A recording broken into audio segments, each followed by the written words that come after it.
заседание объявить открытым.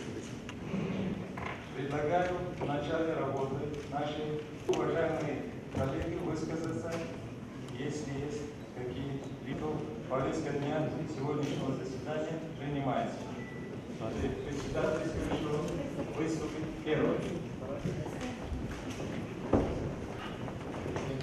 Всем приятного пребывания и плодотворного.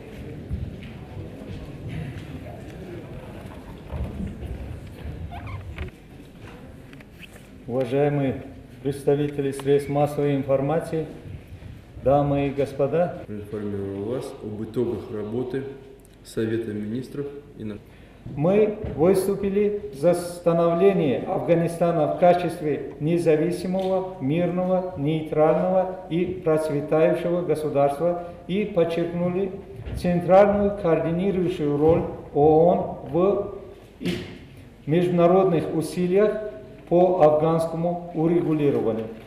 В ходе заседания нами был одобрен проект решения Совета глав государств о проекте стратегии развития ШОС до 2025 года.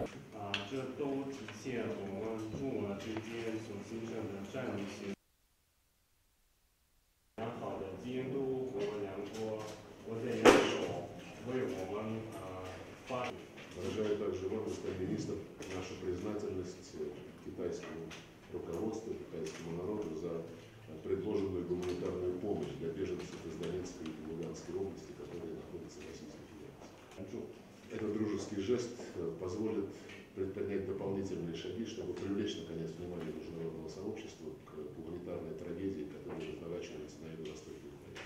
Мы выступили с инициативой срочно сформировать международную гуманитарную миссию для оказания содействия мирному населению Луганской и Донецкой областей, задействовать хотим возможности ООН, ОБСЕ, Международного комитета Красного Креста, Международной организации по миграции и рассчитываем на поддержку